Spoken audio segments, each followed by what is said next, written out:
Welcome back, everybody, to the Revival Podcast. I know it's been a while, mainly because that was on me. Unfortunately, we had Jericho in the studio about a month ago.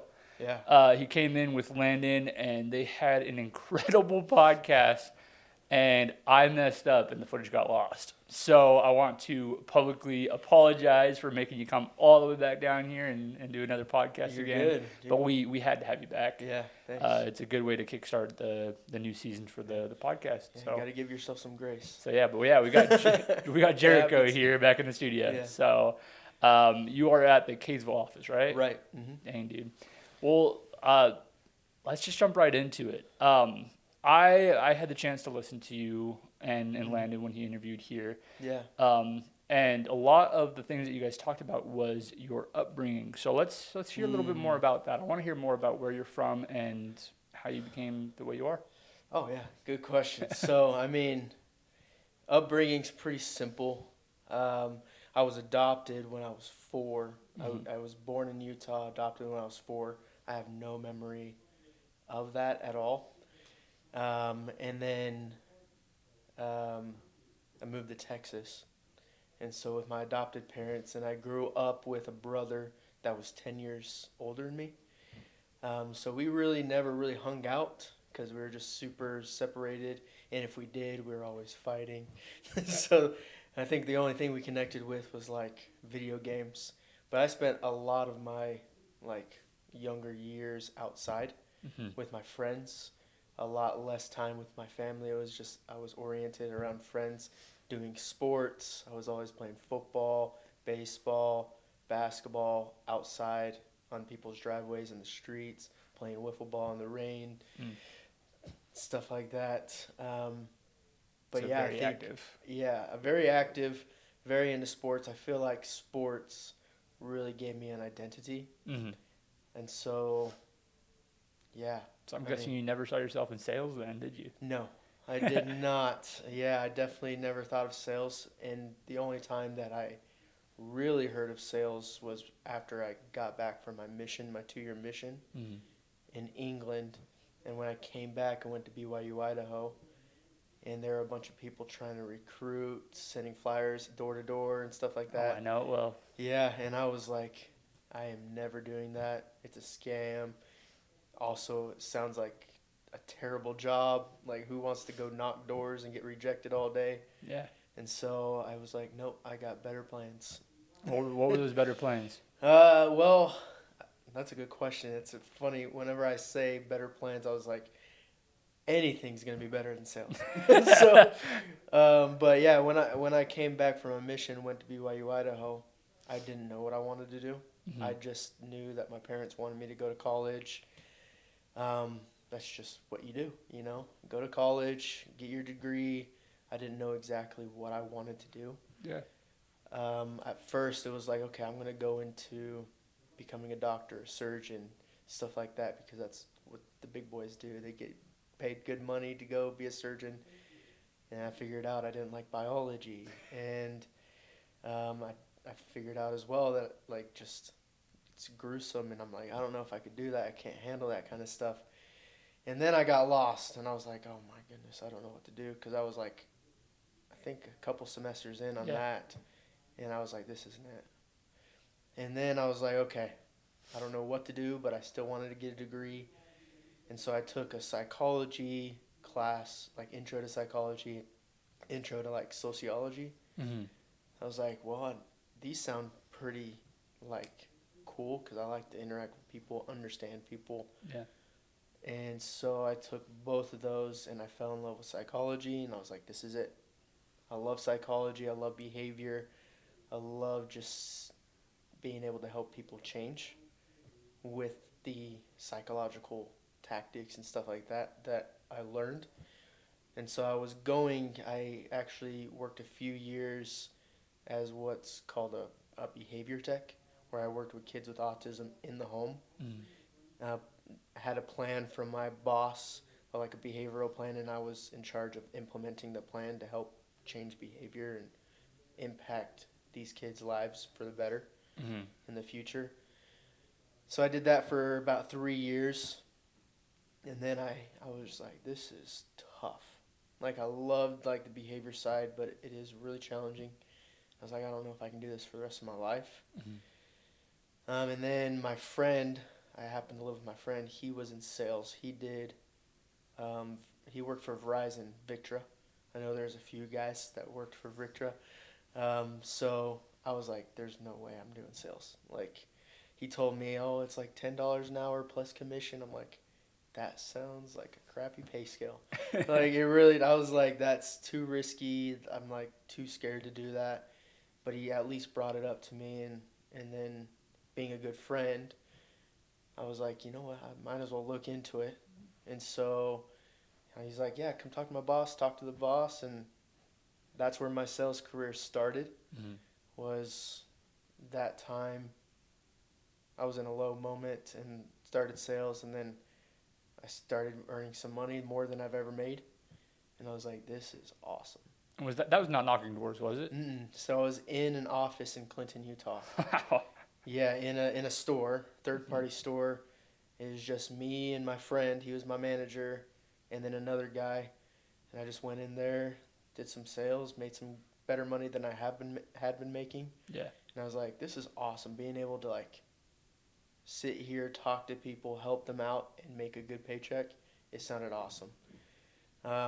What steered me away from Victra, Verizon, the third party, was just, it felt like a scam. Like I was like selling things to people that they really didn't need, or they can find the same quality somewhere else for cheaper, stuff like that. And I was just like, I don't feel good with this. And then that's when I went into electrical. I became an electrician with any hour services, but that was also sales. So Yeah. I did electrical. Obviously, I had to be an apprentice, go up to from there, learn the trade. But then I also got to shadow um, the other technicians that did sales in their own truck. And I just loved that side of sales where it's like you get to go in, talk to them, talk to the Mhm. customers, and find out a solution to give them peace of mind, Very all hands these on. things. Very hands Hands on. on as well. So you had to actually sell the job and do the job. So that was the difference with that. Did that for a few years. Well, yeah, 3 years. And then the sad thing is I made a poor choice during that time with any hour that actually led to me being let off and Mm. fired. That was my career. That was like, I'm an electrician. I'm with any hour for my whole career. And then made a mistake, got fired, and then I was like, oh crap, like that was it. Yeah. I was like, I could like go be an electrician still, but I didn't love being an electrician because it was just not the kind of work I just wanted to do just by itself. Yeah. Because I love the sales side. I could make good money as an electrician, but I just wouldn't love it. And I was like, well, we're in a bad spot. Me and my wife just got a place in Hiram, Utah to like rent. It's a townhome. And now I have no money to be able to pay for that every month. It was really stressful. And so I was just on Indeed going through. I was like, I know I want sales, looked at insurance sales, and then Revival popped up. And I was actually really skeptical. I was like, Mhm. I do not, like, I was very skeptical of everybody that like I reached out to and they reached back out to me. So I was really diving deep, like really deep. I'm one of those guys that like dives deep, like, how old's the company? Are they good? What's the reviews? All these things. And then Ben reached out to me, one of my favorite people ever. Actually, he's been awesome. He's the one that talked to me and led me through this after the call with James with the group, Yeah. and then I felt right about it after talking to Ben, and then here So I am. this has been your first introduction to door, right? Yeah, first Was Revival. introduction. Wow. Well, I Yeah. mean, it's a major emphasis on the name Revival being in Mhm. such a bad slump, and a company Yes. came in and helped Mhm. let you back up, dude. I think that's incredible. Well, with all the sales experience that you've been able to have throughout the couple of years, was there something from your upbringing that made you a better salesman, or made you a better or harder worker? That's a good question. I definitely think, again, it came from obviously examples of my parents. Mm-hmm. They were really good examples. Unfortunately, I was a punk kid, didn't really spend much time with them. I'm just going to be straight up honest. but I did see their example every day. So a big part of working hard and stuff came from my parents. Specifically, my dad, he always had two jobs, working hard to provide for the family. My mom was always working as well. But the biggest thing that I truly think that made me who I am today was the sports I played. I played baseball in high school. Just the grind, the competition, and just wanting to be the best. And so I feel like that, like doing that every day, doing something I love, where the friendly competition really made me learn like hard work pays off. Because there are times like that I really sucked. Yeah. That I like at baseball at certain times. Like I remember my freshman year of high school. I've been anticipating baseball for years before high school. I was like, I'm going to be on the best team. And it was a humbling experience when I went because I didn't make the best team. I didn't make varsity my freshman year. Yeah. And I was really disappointed. And the biggest reason was because obviously I was small throughout high school. I was tiny, weak. I didn't have a really good arm. I couldn't throw very far, very accurately. And so I was like, no, I'm gonna be on the best team no matter what. So I'm gonna work this year. I'm just gonna be on the freshman team. It is what it is. But every day during the summer for that year, I was working hard to like be better at batting and throwing, and because I was an outfielder. And then I remember this is actually a big turning point in my experience with baseball. Was I remember the next year I was like, okay, I'm going to make varsity. Tried out. I did not make varsity. I was this close. And the coach in the interview was like, hey, like, you got way better at like being an outfielder, but your batting needs to improve to be able to get on the varsity team. And I was like, oh, dang. It was really sad. And there was a friend of mine that made the team above me, and I was like, dang, that sucks. Good for him, but I wanted to be there.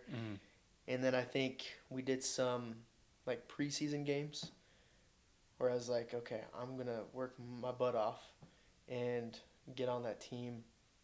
I didn't know when, but I remember I had a game where I did really well in the outfield and batting. And then the next practice, the varsity coach comes to me while I'm in the outfield. He's like, hey, you're on our team now. He's like literally promoted me up to varsity in my sophomore year.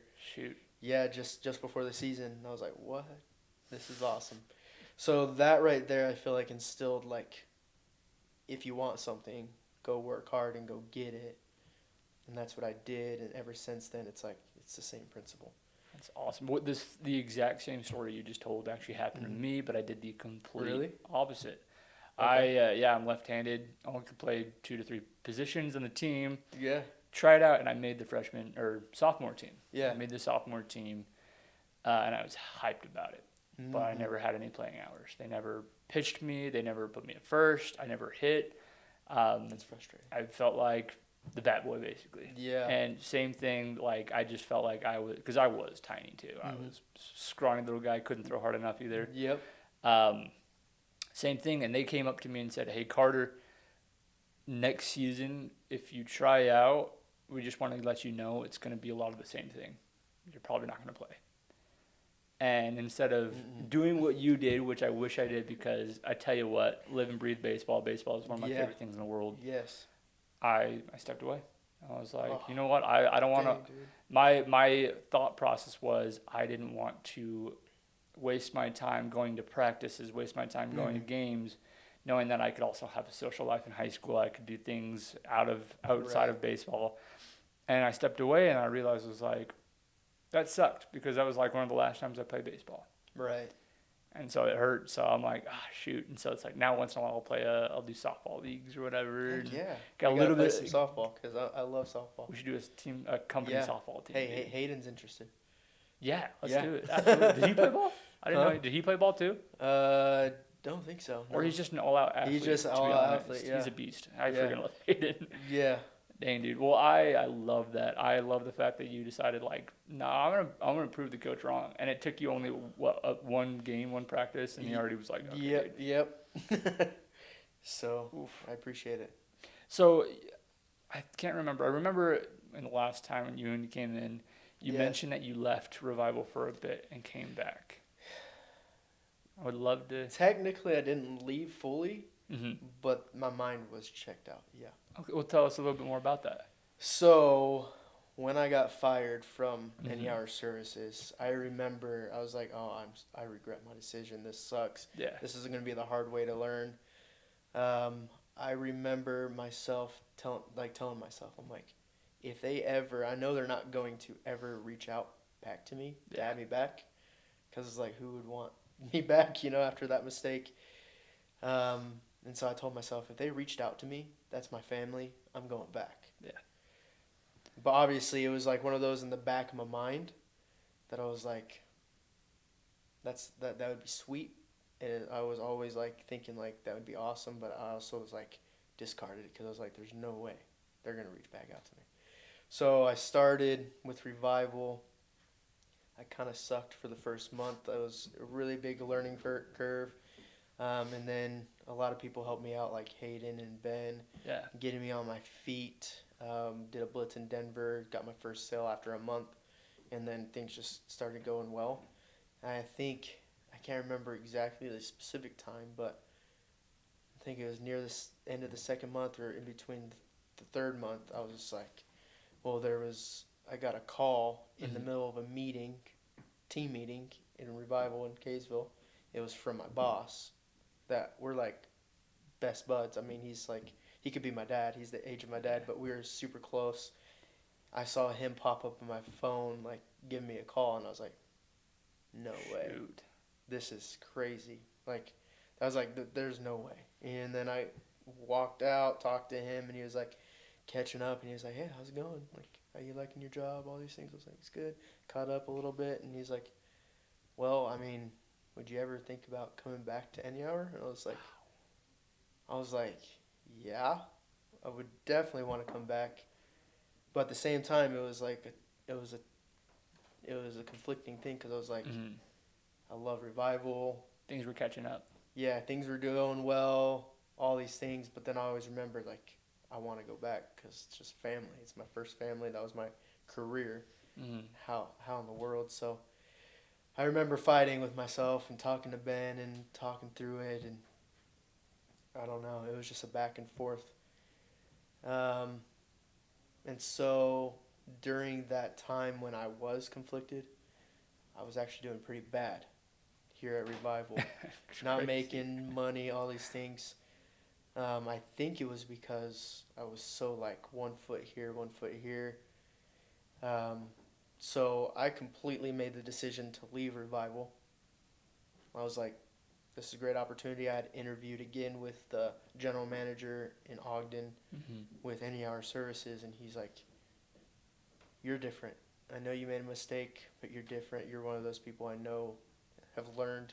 Come back, and we'd love to have you back. Hmm. Um, and so I was like, okay, let's do this. And so I was actually full on like committed with Any Hour, still working here, kind of putting in my 2 weeks kind of Yeah. a thing. Um, and then I remember I was in Denver, and I was in that part where I was like, yep, I'm out, you know? And then Ryan Baxter, Yeah. he I knows freaking love this. He Ryan. knows this. It was late at night. Me and Hayden had just thrown the baseball. We were just talking in Denver. Paul was also Segmiller. Yeah, or Segmiller. I don't know how to say his last name, but Paul was Yeah. there, and we were sharing the same apartment or Airbnb. And I was just by myself with Paul. Actually, not by myself, but with Paul. Hayden was doing his own thing after that. Mm. And then I got a, no, I called Caleb Bachman. It's just, I can't remember why I called him, but ended up talking about how I was leaving. And he was like, oh, dude, that's going to be so sad, bro, but do what's best for you kind of thing. That, and then I can't remember. I can't remember if I called Ryan or he called me. No, he randomly texted me, Mm-hmm. actually. I think he randomly texted me just out of nowhere, basically saying, dude, like, I'm, like, pretty much sad that you're leaving. You were such a great inspiration for me. Mm-hmm. Like, you have no idea how you helped me get to where I am with the sales I'm doing. And I had no clue Mm-hmm. at that point. I was like, and then so that right there was like, that something clicked right there where I was like, this is it. This is where I need to be. And I let him know, like, dude, that was exactly what I needed. He's actually a big reason why I'm still here Wow. because of that text. I know it was random and genuine and all these things, but it was perfect timing of where I was like on my way out. Ryan sent me a text, and then I think the reason why it clicked was because I made an impact in someone's life that I had no clue about Yeah. when I thought I was going downhill, you know what I mean?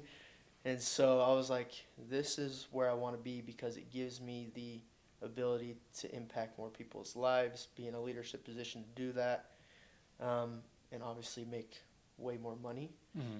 without doing something like electrical that I just don't. I mean, I like it, but I don't love it, kind of a thing. And so then I was all in.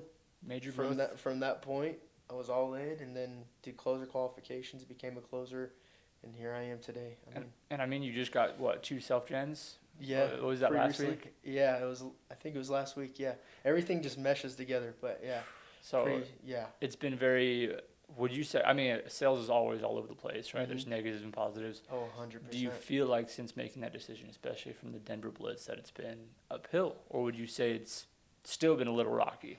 Oh no, I definitely think it's been a lot easier because I've been all in. Mm-hmm. I mean, it is still pretty hard. Right now, I'm even going through like a mental like slump. I don't know what it is, but I definitely think that's how it is with any job out Mm-hmm. there. But ever since then, all being all in, I've been able to dedicate more effort and time into myself, the team, and focus on revival instead of, oh, here's any hour on the side. It's all gone. It's out of my head. Really? This is my career. So no Yeah, regrets. no regrets. That's incredible, dude. Because I was very dead set on. I was like, I remember doing a lot of prayers during that decision making, and I definitely feel God was like, you. It is up to you. You can go any hour. Or you can stay at revival. I'm still gonna provide for you and your family if you work hard. Mm-hmm. And so I don't think it was like I have to be at revival, but ever since like just having God on my side telling me that like this is gonna be it. This is gonna be good. No regrets. Shoot. Well, what since making that final decision, what habits or mind shift change have you made into your life to Mm-hmm. become a better salesman, to Yeah. know that you are full in? Because you say you're full in, but Yeah. what does that mean? What does it That's a mean to be good full question. in? It's a really good question. All in, definitely number one is there's no other option. Mm-hmm. This is it. And so not having distractions outside. I feel like that right now, this moment, there's some things that like are distracting, and that's what I think is going with my mental fog right now. But ever since that decision, the distraction of any hour is gone, and so that's nice. And then I have been more focused on. I remember before I felt like I can't be a leader here. I'm not a team lead. I'm not a market owner. I'm not like doing the best sales. Like Yeah. there's no way that I can be any kind of influence or have an impact in any way. And so I was always back seat. But after making the all in decision, I did change my mind. Like I can be a leader. It took me a second to kind of realize that, but I started thinking about the team success, wanting the team to be the best in the company, and then trying to implement things that I feel like could make a impact in that direction. Mm-hmm. And that mindset shift, I feel like it's helped me with my sales as well because thinking about the team and the team's just killing it. They are. They're awesome. I definitely think we're the best in the company, and I hope it stays that way. Dude, Kaysville kills it. I love Yeah. going up to Kaysville. Yeah. Sometimes I wish I could visit We you got guys more some often. solid people. Heavy hitters up in Yeah. Kaysville. So Really good people, and a lot of them inspire me every single day still. And so, shout out to you guys because you guys are making an impact in my life. But yeah, that mind shift to team first has been a big difference. And then just going out and just doing it. So just do it. I am curious because you say team first. When Yeah. it comes to, if you were to put like a list of your 3 or 4 priorities when it comes to revival, Right. where does even sales sit? It's not number 1 because it sounds like you care more about what your team is going through than. I don't think that's 100% true. Okay. Because I can't lie that sales is important. I mean, I need money. So sales in my individual success is super important. But I feel like the focus first on team has helped me individually. Yeah. Be where I am today. Yeah. So I definitely think I feel like they're equally important to me right now. But I feel like before it was like just focusing on me, my family, my sales, and that's it. Now that it's like team, how can I help the team, and then also help myself, both, instead of just myself, that's where it's been a really big difference. Nice. I know I've noticed a lot, especially with revival. I've been here since October. Yeah. And something I am picking up is the slow progression of growth that's going on in each office. Mm-hmm. Competitions are getting more intense. Teamwork is becoming more intense. It's fun to watch other people watch other people. It's really funny. Paulo, this is a quick shout out for Paulo. Oh, yeah. He just hit a company record for most DMs. Holy cow. He knocked, I believe, around 130 DMs in a day. Is because he was facing off with, oh my gosh, I can't remember who he was facing off with. But he was facing off somebody else, and he just kept looking at their numbers. They were doing it back and forth to each other. And so every time they'd look at each other's numbers, they'd be like, crap, he just went up another DM. That's awesome. I need to go hit another DM. So he went from 9 to 9, 10-hour a day, knocked, 130-something doors, and broke a company record doing that. And I was like, that's insane. That's crazy. But it brings back to what you just said about teamwork. Like, you notice that when you are putting an effort in your team, yourself get better. And I think that is just incredible. Yeah. Well, dude, I'm reading off. No, you're good. Okay. How do you create opportunities when they don't seem to exist? Because it seems like you're doing that a lot with a lot of things. What do you mean by that? Like, you have, for example, going back to any hour, you have 2 opportunities in front of you, and you look at the opportunity that isn't there yet with leadership and sales and things like that. How do you put your mindset to know that, hey, there is a better opportunity here, but it's not here yet? How do you feel that you can just conjure that up? I don't know. I mean, I don't know. That's a hard one. that's a well. How do I conjure it up? I mean, to be honest, I weighed both of them, like with leader, because I know, like, this dives deep into my faith and all these things, my patriarchal blessing, things like that, where it's like I need you to be a leader, kind of a thing coming from God, and you are destined to be a leader. And so I'm trying to find that in me, because I feel like I'm still trying to understand how I can do that. And so the decision is based off of that foundation of, I want to be a leader. I want to learn how to be a leader. I want to be a good leader. I know I'm not even close to where I want to be as a leader right now. And so I weighed both the options of, okay, here's any hour. This is what I could do. I could do this and this. Here's revival. And it really came down to just weighing the pros and cons, which specifically being able to lead and being an example and help people accomplish their own goals. And with any hour, it was just like you're by yourself all the time. I mean, you talk to customers and you have like a meeting every week, but you're not as like with the team as much as you are here at Revival. And so that, with the foundation of a leader, going off those pros and cons, this was the best option. It was very like scary to me, because I was like, I don't know like how long Revival's going to be around. I'm thinking of like forever, and I'm like, there's anxiety that comes with are they still going to be around in 10 years? Yeah. 15 years, 20 years? I don't know. But I felt good about it. And so that's all I'm going off of. And it gives me the opportunity right now to grow those leadership skills that I don't yet have. And I still don't. And so that's how the opportunity came. I mean, I think God gave me the opportunity to choose and then really decide for myself which was better for where I wanted to be in the future. Yeah. So you bring up being a leader a lot, and it's freaking awesome. But how does it look, or like, how are you a leader without having the label of being a leader? Like, what's something that you do with your team? Yeah. Well, I'm not a very good example of it right now. The last few days has been bad. But when I made that decision, I was like, I'm going to try to lead from the front. I'm going to go out and set appointments. I'm going to go knock doors even when I'm not closing, getting those self-gens and hitting those DMs, those numbers that we're expecting everybody else to hit. Yeah. And so that's what I feel like leading from the front is a good leadership quality. Not just telling people what to do, but doing it yourself as well. And then trying to motivate people in whatever capacity you can.